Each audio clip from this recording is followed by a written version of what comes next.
Hi, I'm Daphne Richards, and this is Augie. Our question this week comes from viewer David Slevin, who wants to prune his crepe myrtle shrubs into small trees.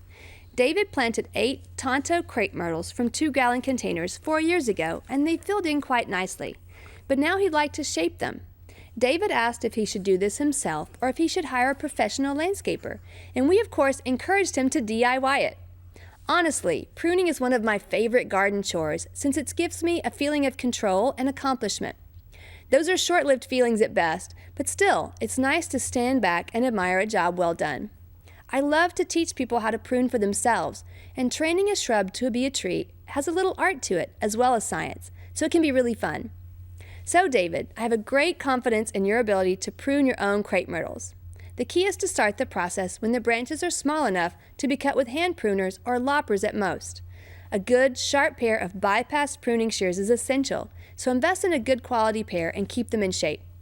To train shrubs into trees, you'll need to do a type of pruning called thinning out, which basically means that you'll need to remove branches all the way back to their source. The general recommendation is to never remove more than 1/3 of a plant at a time before allowing it to regrow and recover, normally in a year's time. And more conservative folks would say no more than 1/4. If you'd like your crepe myrtles to be a single-trunked tree, you'll need to begin the selection process of which of the current trunks you'd like to keep and which you'll remove. You'll want to choose the trunk with the largest diameter as long as it has no damage that would otherwise inhibit its growth. When learning to prune, it really helps to see illustrations, and the various cooperative extension systems across the nation have produced some wonderful research-based information that you can download for free. We've put some links for you on the CTG website. Our plant this week is woolly stemodia, Stemodia lanata, which is native to coastal regions of Texas where deep sandy soils are most prevalent. With that in mind, it needs excellent drainage in order to survive. It spreads quickly across the ground, blanketing an area with bright, silvery soft, almost white, fuzzy leaves. Growing only about 6 inches tall and spreading to about 3 feet wide, woolly stemodia is a great filler in the front of garden spaces, especially raised beds where it can cascade over into the ground. It also does great in containers, spilling over the edge for dramatic effect. Full sun's best, but afternoon shade's okay too. Woolly stemodia flowers from late summer through fall, but the blooms are fairly insignificant.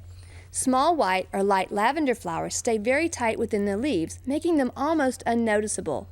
Once established, woolly stemodia should be watered sparingly.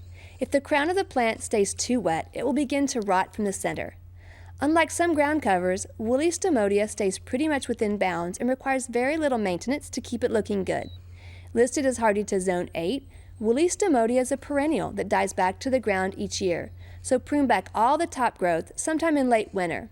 Sometimes those leaves can get a bit straggly and unattractive later in the season once temperatures are off the charts.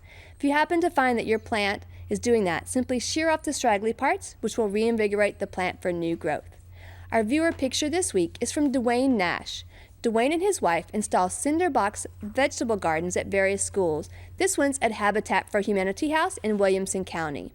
We'd love to hear from you, so please visit us at klru.org/ctg to send us your projects, plants, and questions from your garden.